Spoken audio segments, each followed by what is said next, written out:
Welcome to let's study with Riyat. आज यहाँ पर मैं मैथ का सेक्शन आपका लेके आया हूँ। यहाँ पे कंप्लीट आपको मैथ कराया जाएगा, जो भी प्रीवियस पेपर आ चुके हैं और जितने भी नए क्वेश्चन बन सकते हैं सीटेट में, वो सारे के सारे यहाँ पर सॉल्व कराए जाएंगे।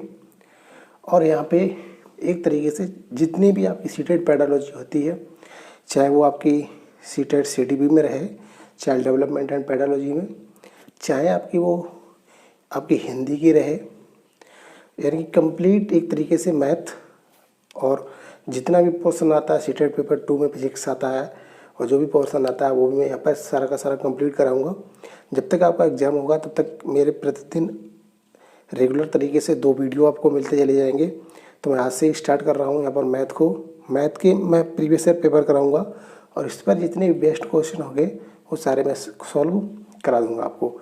यहाँ पर देखिएगा पहला क्वेश्चन यहाँ पर लिख रहा है, रुपये 1710 की राशि ABC में इस प्रकार बांटी जाती है कि A का 4 गुना, A का 4 गुना, B का 6 गुना तथा C का 9 गुना बराबर है।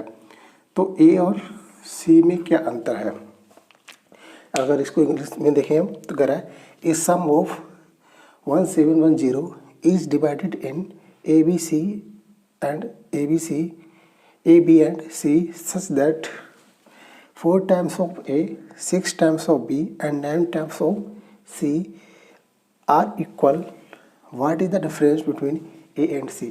अब देखिए सीधा तरीके से यहाँ पर क्वेश्चन आपको ये पूछा गया है कि यहाँ पर 1710 रुपये दिए गए हैं और 1710 रुपये को आपको किस प्रकार बांटना है। 4 टाइम्स होना चाहिए कितने, A के वो होना चाहिए, 6 टाइम्स होना चाहिए किसके, B के होना चाहिए और 9 टाइम्स होना चाहिए वो किसके, C के होना चाहिए। तो आपसे कह रहा है ये सारे के सारे अमाउंट क्या है, इक्वल है। जो भी इसने यहाँ पर बोला है, ये क्या बोला, ये इक्वल है। तो आपको बताना क्या है, A और C में डिफरेंस क्या है, कितना वो अर्निंग करते हैं। देखिए इस ऐसे क्वेश्चन कैसे सॉल्व किए जाते हैं समझते हैं। पहले जो बोल रहा है लैंग्वेज में उसको पहले लिखते हैं। देखिए यहाँ पर लिख रहा है 4 टाइम्स ऑफ A, तो मैंने क्या किया, 4 टाइम्स ऑफ A लिख दिया। उसके बाद लिख रहा है 6 टाइम्स ऑफ B, तो मैंने क्या किया, 6 टाइम्स ऑफ B कर दिया। 9 टाइम्स ऑफ C, ये लिखा 9 टाइम्स ऑफ C, तो 9 टाइम्स क्या कर दिया मैंने, C कर दिया। अब ये कह रहा R इक्वल, क्या है, इक्वल है, मैंने इक्वल कर दिए। अब यहाँ से आगे थोड़ा देखिए, आपने देखा होगा जब भी आप किसी भी रेशियो निकालते हैं तो हमेशा वो रेशियो ऐसे मान के चलिए, एग्जाम्पल A अनुपात B अनुपात C इक्वल टू 2, 3, 5, जो भी नंबर रखा हो इस तरह से लिखा होता है। इसका मतलब क्या है, इसका मतलब ये है अब आपको ये नंबर को इस फॉर्मेट में जाके चेंज करना पड़ेगा। जब इस फॉर्मेट में आप चेंज करेंगे तो क्या करेंगे, 4, 6 और 9 का क्या लेंगे आप, एलसीएम ले लेंगे। क्या लेंगे आप, एलसीएम लेंगे, सीधा मेथड है, एलसीएम ले लेंगे। तो यहाँ पर 4, 6, 9 का एलसीएम कितना आने वाला है। अगर 4, 6, 9 का अगर आप एलसीएम की बात करेंगे तो आपको यहाँ पर एलसीएम लेना पड़ेगा 4, 6, 9 का, जो कि एलसीएम आपका आ जाएगा, कितना आएगा, एलसीएम आपका 36 बनेगा। कितना एलसीएम बनेगा यहाँ पर, 36 बनेगा। आप निकाल सकते हैं एलसीएम भी। जब यहाँ पर 36 बनेगा तो आप इससे इसको डिवाइड करिए, कितनी बार जाएगा, यहाँ पर 9 बार। तो यहाँ पर लिख लीजिए A, B, C और क्या लिखिएगा 9, ये कितनी बार जाएगा, 6 बार, और ये कितनी बार जाएगा, 4 टाइम्स। हो गया, ये ABC का मिल गया इस फॉर्मेट में। अब आपको सिंपल तरीके से क्या करना है, इनको बांट देना है। यानी कि ये क्या कर रहा है, A का कितना पार्ट है, 9 पार्ट है, B का कितना पार्ट है, 6 पार्ट है, और C का कितना पार्ट है, 4 पार्ट है। अब आपको क्या करना है, यहाँ पर A और C में क्या पूछा गया है, अंतर पूछा गया है। अब देखिए यहाँ पर पहले अब देखिए जो बटेगा ना वो किस हिसाब से बटेगा, 9:6:4 के रेशियो में कितना रुपए, 1710। अब देखिए ये टोटल कितना अमाउंट हुआ, जोड़िएगा इसको, 6 और प्लस 4 कितना हुआ, 10, एक और 9 कितना हुआ, 19। यानी 19 जो है आपकी तरफ से 19 वो किसके इक्वल हुआ, वो 1710 के इक्वल हुआ। तो यहाँ से अगर हम 1 यूनिट की वैल्यू कैलकुलेट करना चाहें, 1 यूनिट की वैल्यू कैलकुलेट करना चाहें तो 1 यूनिट की यहाँ से जो वैल्यू आपकी बनने वाली है वो 1 यूनिट की वैल्यू बनने वाली है आपकी 90 रुपीज़। कितनी बननी है? 90 बनने वाली है। अब देखिए 90 रुपये बन गई। अब यहाँ से आपसे पूछा ए और सी में अंतर। जब ए और सी में आप अंतर निकालेंगे तो ए की वैल्यू कितनी है 9, बी की वैल्यू कितनी है 4। तो डिफरेंस जब आप करेंगे ना तो कितना हुआ 9 - 4 कितना हुआ 5। इसका मतलब जब एक यूनिट की वैल्यू 90 है तो 5 यूनिट की कितनी होने वाली है इंटू 5 कितना हुआ 450। कितना रुपया हुआ 450। ठीक है, इस प्रकार से ये क्वेश्चन आपको सॉल्व करेगा। अगला क्वेश्चन देखते हैं, नेक्स्ट क्वेश्चन पढ़िएगा। नेक्स्ट क्वेश्चन देखते हैं, नेक्स्ट क्वेश्चन को देखते हैं। नेक्स्ट क्वेश्चन देखिए, नेक्स्ट क्वेश्चन दे रखा है इफ़ 21168 इज इक्वल टू 2 की पावर a, 3 की पावर b और 7 की power c, where a b c are natural numbers, then what is value of 4a - 5b plus c की। ठीक है, या हम हिंदी में पढ़ना चाहें, हिंदी में लिख रहा है यदि 21,168 इक्वल टू 2 की पावर a इंटू 3 की पावर b इंटू 7 की पावर c है, जहाँ ए बी सी कैसी हैं प्राकृतिक संख्या है। तो कह रहा है 4a - 5b प्लस c बराबर क्या होगा। ऑप्शन दे रखे हैं 0, 2 का ऑप्शन दो रखा, सेकेंड नंबर 2, 3, 1 और 4, 3। अब देखिए क्वेश्चन कैसे सॉल्व किए जाते हैं।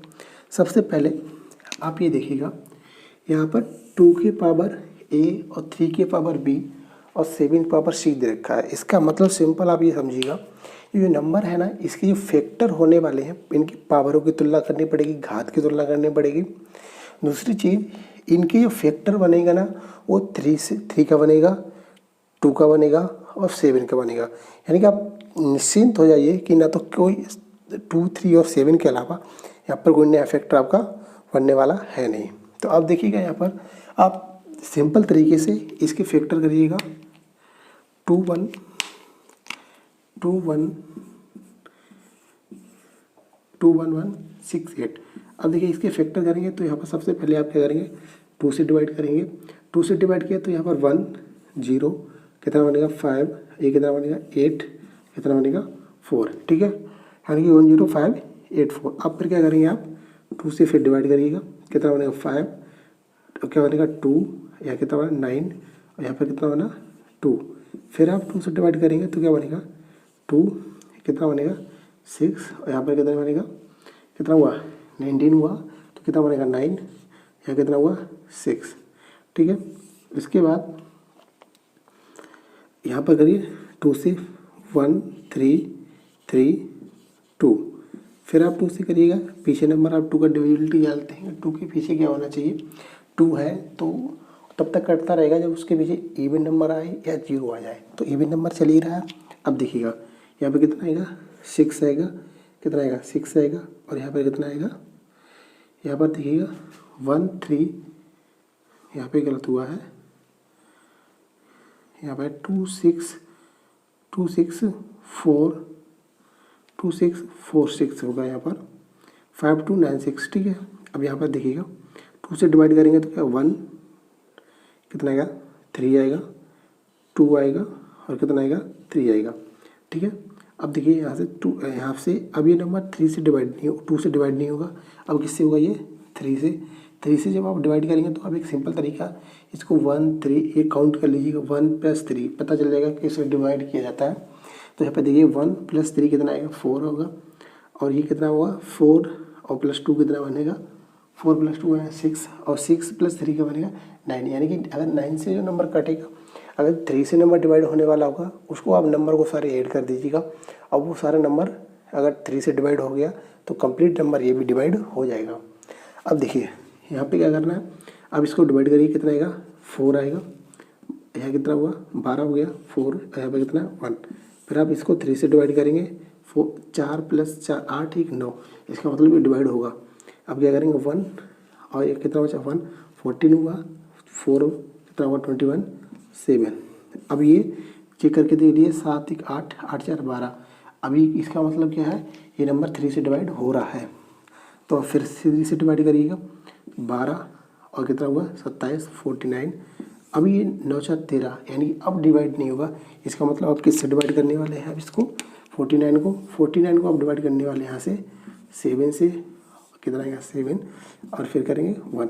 यानी जो फैक्टर बने आपके कितने बने 2 की पावर कितनी बनेगी 2 की पावर आपकी यहाँ पर बनने वाली है 2 की पावर 4 बनने वाली है और 3 की पावर कितनी बनने वाली है यहाँ पर 3 की पावर 3 बनने वाली है और 7 की पावर कितनी बनने वाली है 7 की पावर यहाँ पर 2 बनने वाली है।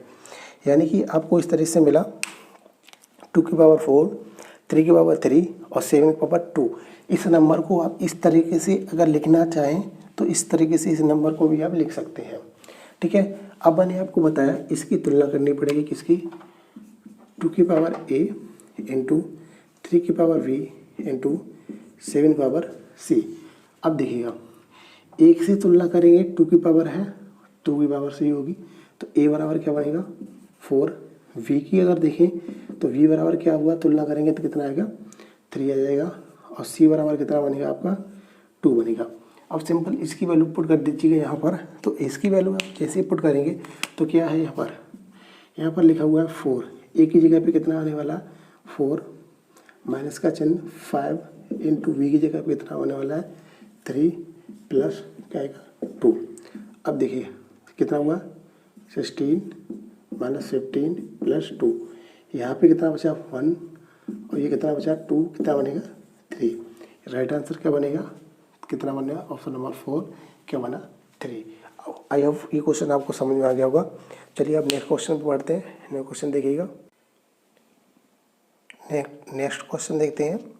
नेक्स्ट क्वेश्चन देखिएगा। नेक्स्ट क्वेश्चन देख रखा है let x be the least number which when divided by 8 12 20 28 35 leaves a remainder in each case 5। what is the sum of digit x। यानी कि यहाँ लिख रहा है माना कि x एक वह सबसे छोटी संख्या है जिसे 8 12 20 28 35 से भाग देने पर प्रत्येक दिशा में 5 शेष रहता है। तो x के अंकों का योग है। मतलब आपसे ये कह रहा है कि वह सबसे छोटी से छोटी संख्या आपको पता करनी है जिसमें आप किससे भाग देते हैं 8 से भाग दें तब भी आपको क्या मिले 5 शेष वाला रिमाइंडर मिले। आप 12 से भाग दें तब भी 5 मिलेगा आपको रिमाइंडर। 20 से दें तब भी मिलेगा। 28 से दें तब भी मिलेगा और 35 से दें तो तब भी आपको रिमाइंडर कितना मिलने वाला है 5। अब जो रिमाइंडर आपको मिल रहा है ना 5 तो ये कह रहा है वो आप नंबर बताइएगा जो नंबर ये पूछ रहा है जिसमें 5 रिमाइंडर मिल रहा है और कह रहा है ये आपसे कि वो नंबर आपको जब मिले ना तो उसकी अंकों का डिजिट जो है ना जो डिजिट दे रखे हैं ना उन डिजिटों का आप सम करिएगा योग करिएगा और बताइए वो कितना आएगा। क्या वो 11 आएगा, क्या वो 14 आएगा, क्या वो 15 आएगा या क्या वो 17 आएगा। मतलब ये कह रहा है जैसे आपको सपोज कोई नंबर मिला आपको 35 मिला तो आपको क्या करना है 35 की जो यूनिट है ना 3 + 5 लिखना है और कितना आएगा 8। ठीक है, तो यही करके आपको बताना है ये आएगा। आप थोड़ा समझिएगा पहले यहाँ पर आप जब भी आपसे ये कहे बार बार कि लीस्ट नंबर फाइंड करिएगा सबसे छोटा से छोटा नंबर फाइंड करिएगा या आपसे ये बोले कि सबसे छोटी से छोटी संख्या पता करिएगा फाइंड करिएगा तो आप उस केस में हमेशा क्या लेंगे लासा लेंगे। क्या लेने वाले हैं आप लासा लेने वाले हैं। तो आप सिंपल तरीके से इन नंबर जो दे रखे हैं आपको उनका लासा लीजिएगा। लासा निकालना तो आपको आता ही होगा। चलिए मैं सिखाता हूँ आपको। देखिए लिख रहा है 8 12 20 28 एंड 35। आप इस तरह से लाइन खींच लें। अब देखिएगा यहाँ पर अगर मैं यहाँ पर अब पहले आप सबसे छोटा नंबर देखिएगा किससे ये डिवाइड होगा। आपको डिविजिबिलिटी रूल आने चाहिए। डिविजिबिलिटी रूल के लिए आपको क्या करना पड़ेगा मैं आपको थोड़ा डिविजिबिलिटी रूल पढ़ा देता हूँ पहले थोड़ा। अब समझिएगा जब भी आपको डिविजिबिलिटी रूल में क्या करना है अगर आपका 2 से कोई नंबर डिवाइड है यानी डिवाइड बाई 2 है तो क्या होगा उस नंबर के पीछे या तो 0 आना चाहिए। क्या आना चाहिए 0 आना चाहिए या कोई भी इवन डिजिट आनी चाहिए यानी सम संख्या आनी चाहिए। तो समझ जाइए वो नंबर 2 से डिवाइड हो ही जाएगा कंप्लीट। उसके बाद अगर 3 से कोई नंबर डिवाइड हो रहा है, 3 से डिवाइड होने वाला नंबर है, तो आप सिंपल तरीके से सुनिएगा एक तरीका फॉर्मूला। अब 3 के लिए आपको क्या करना है, जैसे कोई नंबर लिखा है 4 3 1, आपको क्या करना है, इसको 4 + 3 + 1 करना है। कितना हुआ, 4 3 7 1 8, यानी कि 8 हुआ। ये नंबर डिवाइड 3 से होगा ही नहीं, कितना भी बड़ा नंबर रहे। या आप इस तरह से लिखें जैसे 4 3 1 1, तो आप इसको देखें 4 + 3 + 1 + 1 कर देंगे, 4 3 7 1 8 1 9, यानी अब ये नंबर किससे डिवाइड हो जाएगा, 3 से डिवाइड हो जाएगा। अब देखिए मैं आपको एक और रूल बता रहा हूँ 3 से डिवाइड होने के लिए। सिंपल तरीके से आप क्या करिएगा, 4 3 1 1, इसको आप लिख लें। अब इसको 3 से डिवाइड करना है, तो आप देखिए इसके मल्टीपल बना लीजिएगा, 3 के मल्टीपल बना लीजिएगा। वो कैसे बनेगा, देखिए 3 से डिवाइड होगा ही होगा, तो कट जाएगा। अब 3 4 1 कितना होता, 5। अब आप इसको देखिएगा 4 1 5 होगा, और ये कितना बन जाएगा, 6। और 6 क्या होगा, 3 से डिवाइड हो जाएगा, इतने ये नंबर ये पूरा डिवाइड होने वाला है। अब कोई भी इतना बहुत बड़ा नंबर लिखा रहे, तो आप उसको इस तरह से डिवाइड कर सकते हैं। मैं आपको एक कंप्लीट डिविजिबिलिटी का, यानी कि जो भाज्य कैसे होगा, भाग कैसे करना पड़ेगा यहाँ पर, वो एक कंप्लीट वीडियो में बना के दूंगा। अब देखिएगा इसके बाद अगर मैं आपको कहूँ कि आपको 4 से नंबर को डिवाइड करवाना है, किससे, 4/4, तो क्या करना है, जैसे कोई नंबर लिखा है 3 2 4 5, आपको ये पता करना है ये 4 से डिवाइड होगा कि नहीं होगा। मान के चलिए और भी बड़ा नंबर लिख दिया, तो आप पूरे में भाग देंगे, कुछ नहीं करना आपको। सिंपल 4 से अगर डिवाइड हो रहा है तो लास्ट के 2 डिजिट देख लीजिएगा, 64 है। अगर 64 अगर 4 से डिवाइड हो गया, इसका मतलब पूरा नंबर ही कंप्लीट डिवाइड हो जाएगा 4 से। यानी कि अगर देखेंगे 4 से डिवाइड करेंगे तो 16 16 चौगु 64 होता है, यानी 16 4 जा 64 होता है। तो ये नंबर कंप्लीट कैसे हो जाएगा, डिवाइड हो जाएगा 4 से। अब आप देखिएगा इसी तरीके से आप जब भी देखें 8 से डिवाइड होने के लिए, तो 8 से क्या करेंगे आप, लास्ट के 3 डिजिट को आपको क्या करना है, लास्ट के 3 डिजिट को आप डिवाइड करके देख लें। अगर वो कंप्लीट 8 से डिवाइड हो रहा है तो इसका पूरा नंबर ही डिवाइड हो जाएगा। अब देखिए 5 से देखिए आप, तो 5 के लिए आपका क्या होना चाहिए, या तो पीछे की तरफ 5 होना चाहिए या 0 होना चाहिए। इससे क्या होगा, किसी भी नंबर के पीछे जैसे लिखा 3 2 5 0, ये नंबर के पीछे 0 है, इसका मतलब किससे डिवाइड हो जाएगा, ये 5 से डिवाइड हो जाएगा। तो इतने मैंने बताइए आपको 5 तक, इसके आगे के मैं सारे बताऊंगा एक वीडियो बना के। चलिए अब इस क्वेश्चन को सॉल्व करते हैं। देखिएगा इस क्वेश्चन में क्या करना है, इसका मुझे अब क्या करना है, इसका लासा लेना है, एलसीएम लेना है। अब देखिए इसको मैं क्या करूँगा, पहले तो देखूंगा किससे डिवाइड होगा, 2 से होगा, बिल्कुल इवन नंबर है, इवन और ये ओड है, लेकिन ये तो कटेगा। तो मैंने 2 से डिवाइड किया, कितना आएगा 4, कितना आएगा 6, कितना आएगा 10, कितना आएगा 14, कितना आएगा 35। फिर मैं क्या करूँगा, फिर से मैं 2 से डिवाइड करूँगा, कितना आएगा 2 3 5 7 35। अब मुझे दिख रहा है ये नंबर 2 से डिवाइड होने वाला है, 2 1 3 5 7 35। अब देखिएगा 3 से होगा ये नंबर, 3 दिख रहा है आपको, 1 1 5 7। अब देखिएगा ये नंबर 3 से डिवाइड होगा क्या, नहीं होगा, कितना होगा 35। अब देखिएगा आप इसको 7 से 5 से करिएगा, 1 1 1 7, और ये कितना होगा 7 × 5 = 7। अब 7 से कर दें तो 1 1 1 1, इसका मतलब क्या, आपको लासा कितना मिला, लासा आपको मिला यहाँ पर 2 × 2 × 2 × 3 × 5 × 7। अब इसका आप मल्टीप्लिकेशन करेंगे, क्या आएगा 4 8 और 8 × 3 कितना हुआ 24। और आप 24 को अगर आप इससे मल्टीप्लाई करेंगे तो 24/5 करेंगे, देखिए 24/5/7 करेंगे तो क्या होगा, देखिए 0, ठीक है, कितना हुआ 2 10 2 12 × 7, और कितना होगा 840। कितना एलसीएम निकला, इसका लासा कितना निकला 840। देखिए ऐसे क्वेश्चनों में सिर्फ आप एलसीएम जितनी जल्दी निकाल लेंगे उतनी जल्दी आपका क्वेश्चन सोल्व हो जाएगा। तो 840 होगा। अब देखिए क्या करिएगा, प्रत्येक दशा में अब आप इसको डिवाइड करके देखिएगा, ये नंबर कंप्लीट डिवाइड हो जाएगा। ये इससे डिवाइड करेंगे तो भी ये नंबर कंप्लीट डिवाइड हो जाएगा, इससे करेंगे तो भी ये होगा, इससे करेंगे या इससे करेंगे आप कंप्लीट नंबर ये डिवाइड होगा। लेकिन वो क्या रहा है, वो कह रहा है सिंपल तरीके से आपको कि आपको प्रत्येक केस में 5 रिमाइंडर मिल रहा है। प्रत्येक केस में कितना मिल रहा है, 5 शेषफल मिल रहा है। तो आप ऐसा तभी कर पाएंगे जब आप क्या करेंगे, इसमें 5 जोड़ दें, यानी कितना हुआ 845। अब आप इससे भाग करके देखिएगा 845 को 8 से भाग करके देखिएगा, 845 में ये नंबर 5 रिमाइंडर देगा। करके देखते हैं, देखिए 8 से करेंगे तो कितने बार जाएगा, 1 बार जाएगा, और इसके बाद क्या होगा 0 आ जाएगा। इसके बाद करेंगे इससे कितने 45 होगा यहाँ पर, तो 8 पंचे 40 होता है, कितना रिमाइंडर बचा 5 बचा। तो से करेंगे तो कितना आएगा 62 84 होता है, फिर 0 5 से भाग जाएगा नहीं, 80 बार भाग जाएगा।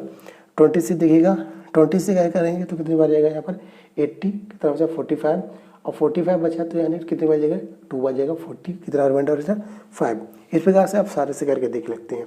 अब कितना मिला आपको नंबर 845, यानी कि वो छोटा से छोटा नंबर 845 है, जिसमें आप क्या करेंगे 8 12 20 28 और 35 से भाग देंगे ना, तो आपको प्रत्येक केस में कितना रिमाइंडर मिलने वाला है 5 मिलने वाला है। अगर इतना क्वेश्चन पूछा जाता कि वो सबसे छोटी से छोटी संख्या ज्ञात कीजिए जिसको मैं 8 12 20 28 35 से भाग करूं तो रिमाइंडर मुझे 5 मिले प्रत्येक केस में, तो आपका यहीं तक सॉल्यूशन था।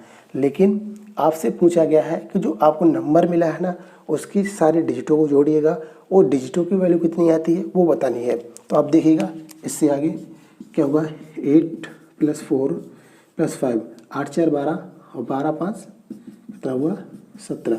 तो राइट आंसर बनेगा 4th कितना बनेगा 17। आई होप आपको ये वीडियो आपको क्वेश्चन समझ में आ गया होगा। नेक्स्ट क्वेश्चन को देखते हैं। नेक्स्ट क्वेश्चन लिख रहा है किसी चतुर्भुज कोण 3:5:7:9 के अनुपात में है। चतुर्भुज के सबसे छोटे व सबसे बड़े कोण का अंतर आपको पता करना है, यानी कि the angle of a quadrilateral are in the ratio 3:5:7:9। What is the difference the least and the greatest angle. क्या वो 50 है, 60 है, 72 है या 90 है। अब देखिए पहले तो चीज़ आपको ये पता होना चाहिए क्वाड्रिलेटरल में कितने एंगल होते हैं, 4 एंगल होते हैं, ठीक है। अब वो 4 एंगल को कह रहा है कि जो 4 एंगल है आपके वो रेशियो में दे रखे हैं 3:5:7:9। अब देखिए क्वाड्रिलेटरल को जो आप ड्रॉ करेंगे ना, तो क्वाड्रिलेटरल को आप इस तरह से ड्रॉ कर लीजिएगा। मान के चलिए आप थोड़ा इस तरह से ड्रॉ कर लीजिएगा, ये आपका एक तरीके से क्वाड्रिलेटरल बन गया है। अभी ये कह रहा है ये क्वाड्रिलेटरल आपका हो गया, तो ये कह रहा है ये एंगल ये एंगल ये एंगल और ये एंगल, यानी कि ये अगर बात करें हम इस तरह से तो उनका रेशियो दे रखा है 3:5:7:9। अब आपको ये पता होना चाहिए कि ये जो क्वाड्रिलेटरल है या जिसको चतुर्भुज बोलते हैं उसके सारे कोणों की वैल्यू कितनी होती है, तो उसके सारे कोणों की वैल्यू होती है यहाँ पर 360। यानी कि आपको क्या करना है ये सारे एंगल जोड़ लीजिएगा, 3 5 7 9 को जोड़िएगा, वो किसके इक्वल होने वाले 360 के। तो सिंपल तरीके से आप देखिएगा कितना होगा 3 + 5 कितना होने वाला है 8, और 8 + 7 कितना होने वाला है 15, और 15 + 9 कितना होने वाला है, देखिए जोड़ के देखिएगा 3 + 5 + 7 + 9। अब देखिएगा 5 3 8 और 8 7 15 और 15 और 9 15 9 कितना होने वाला है 24, ठीक है। कितना होने वाला है 24, वो किसके बराबर है 360 के। अब यहाँ पर से आपको क्या निकालना है 1 यूनिट की वैल्यू। 1 यूनिट की वैल्यू निकालेंगे तो क्या होगा 12 सेट कर दीजिए 2 बार और 30, तो एक एंगल की वैल्यू कितनी निकल आएगी आपकी 15। एंगल की कितनी वैल्यू निकल आएगी आपकी 15 निकल आएगी। और ये कह रहा है आपसे what the difference the least and the greatest, यानी कि सबसे बड़ा एंगल आपको लेना है और सबसे छोटा एंगल लेना है, उनको घटा के आपको बताना है क्या वैल्यू निकलने वाली है। तो सबसे बड़ा एंगल क्या है आपका यहाँ पर 9, सबसे छोटा एंगल क्या है यहाँ पर 3 है। तो आप देखिएगा इनका डिफरेंस से हम निकालेंगे 9 और 3 का, 9 और 3 का डिफरेंस निकालेंगे, कितना निकलेगा 6, यानी कि यहाँ पर क्या करना है आपको 6 से मल्टीप्लाई, कितना बनेगा 19, क्या बनेगा 90। तो राइट आंसर क्या बनेगा आपका ऑप्शन नंबर 4 बनेगा आपका, यानी कितना बना 19। आई होप ये क्वेश्चन आपको समझ में आया होगा। नेक्स्ट क्वेश्चन पे बढ़ेगा।